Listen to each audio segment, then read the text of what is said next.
తిరుపతి అంటేనే చిరుతపులులకు అడ్డాలెక్క మారిందబ్బా. నాలుగొద్దుల కోటి నడకదారుల కనబడుతుంది. పబ్లిక్ ను తిరుమలకు పోయేటి భక్తులను పరిశాన్ చేస్తుంటది. ఓదాన్ని పట్టుకోగానే ఇంకోటి కానుస్తుంది. అయి బయట తిరుగుడు, అటు జాడ దొరకబట్టి బోన్ల పెట్టి బంధించుడు.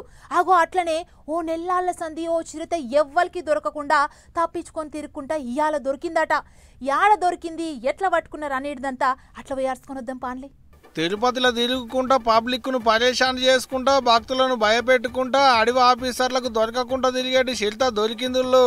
ఏం కానొస్తలేదా? ఎడిటర్ అన్నా ఓ పాలి దగ్గరికి ఏం చెడ చూపెట్టే మనోళ్లకు జర.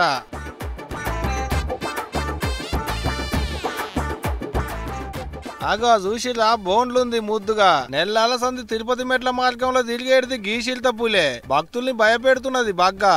ఎట్టన్న పట్టుకోవాలని అధికారులు ఎన్ని ఇకమతులు చేసినా ఎవరికి దొరకకుండా తప్పించుకొని తిరుగుతుందట. ఇక దాని జాడ దొరకబట్టి 2 రోజుల కింద బోను పెడితే ఇయాల పోయి బోన్లో ఇరికబట్టింది గీశిల్త పూలి. అగో చూడలి బోన్ లోపల ఉండి కూడా బయట ఉన్నోళ్ళ మీదకి ఎట్ట గుర్రు అంటుందో. జంగల్లో బోను పెట్టి బోను కనపడకుండా గిట్ల చుట్టూ చెట్ల కొమ్మలు కట్టిళ్ళు. చెట్ల పొదలు అనుకున్నట్టున్నది. చిరుత చిన్నగా పోయి అండ్లకు దొరబడ్డది. తెల్లారి గట్ల అడవి ఆఫీసర్లు వచ్చి చూసేటాళ్లకు బోన్ల మూలుక్కుంటా వండుకున్నది. ఇగేటు ఇన్నొద్దుల సంది తిరుపతికి పోయేటి భక్తులను భయపెట్టేటి చిరుతపులి దొరికింది కాబట్టి తిరుమల తిరుపతి కొండ మీదికి నడకదారుల పోయేటి భక్తులకు తిప్పలేం లేనట్టే ఇక.